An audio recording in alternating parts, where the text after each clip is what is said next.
কাঙ্ক্ষিত পদ নিয়ে বিরোধের জেরে নিজেদের হাতে গড়া দল জাতীয় নাগরিক পার্টিতে ঠাঁই হচ্ছে না এতদিন সরকারের উপদেষ্টার দায়িত্ব পালন করা আসিফ মাহমুদের। তাই এবার সাবেক দল গণ অধিকার পরিষদেই আশ্রয় খুঁজছেন তিনি। কিন্তু তাকে পদ ছাড়া নিয়ে বিরোধ দানা বাঁধছে গণ অধিকার পরিষদেও। বুধবার 10 ডিসেম্বর সরকারের উপদেষ্টা পদ থেকে পদত্যাগ করেছেন আসিফ। পদত্যাগের ঘোষণার পর থেকেই বিভিন্ন মহলে আলোচনা চলছে তার গন্তব্য নিয়ে। জাতীয় নাগরিক পার্টির একাধিক দায়িত্বশীল সূত্র জানিয়েছে, দলটিতে আসিফের চাহিদার পদ ছিল মুখ্য সমন্বয়ক, কিন্তু বর্তমানে সেই পদে থাকা নাসিরউদ্দিন পাটোয়ারি পদটি ছাড়তে রাজি নন। এ নিয়ে বিরোধের জেরে এনসিপিতে যাচ্ছেন না আসিফ মাহমুদ। বুধবার দুপুরে ঘোষিত এনসিপির প্রার্থী তালিকায়ও রাখা হয়নি গণ অভ্যুত্থানের এই অগ্রসৈনিককে। এদিকে গণ অধিকার পরিষদের একটি বিশ্বস্ত সূত্র বলছে, নিজেদের গড়া দল এনসিপিতে জায়গা না পেয়ে এখন গণ অধিকার পরিষদে যোগ দিতে চাইছেন আসিফ মাহমুদ। এরই মধ্যে দলটির সভাপতি ডাকসুর সাবেক ভিপি নুরুল হক নূরের সঙ্গে তার ফলপ্রসূ আলোচনাও হয়েছে, কিন্তু আসিফ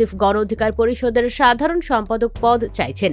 এই নিয়ে দলটির নেতাকর্মীদের বড় একটি অংশের মাঝেও চাপা ক্ষোভ দেখা দিয়েছে। এই ক্ষোভ যে কোনো সময় বড় বিরোধের রূপ নিতে পারে বলেও অনেকেই শঙ্কা করছেন। নাম প্রকাশে অনিচ্ছুক গণ অধিকার পরিষদের একজন উচ্চতর পরিষদ সদস্য বাংলা ভিশনকে জানান, আসিফ আগে একসময় গণ অধিকার পরিষদে ছিলেন, এখন সেখানে জায়গা না পেয়ে এখানে আসছেন। তাকে গণ অধিকার পরিষদে নিতে আমাদের কোনো আপত্তি নেই, কিন্তু সেক্রেটারি পদ ছাড়তে গেলে দলে বড় ভাঙন সৃষ্টি হওয়ার শঙ্কা 100%। কিন্তু নূর ভাই কি বুঝে তাকে লাই দিচ্ছে আমরা বুঝতে পারছি না। এ বিষয়ে জানতে চাইলে গণ অধিকার পরিষদের সাধারণ সম্পাদক রাশেদ খান বাংলা ভিশনকে বলেন, আসিফ মাহমুদ আগেও আমাদের সাথে ছিলেন, এখন তিনি আবার আমাদের দলে আসতে চাইছেন। আমরা এটাকে ইতিবাচক হিসেবে দেখছি। আলোচনা চলমান আছে, কিন্তু এখনো চূড়ান্ত হয়নি। সাধারণ সম্পাদক পদ নিয়ে বিরোধের বিষয়ে জানতে চাইলে রাশেদ বলেন, তাকে আমরা আমাদের দলে স্বাগত জানাই। সে এলে তাকে সম্মানজনক পদ দেওয়া হবে।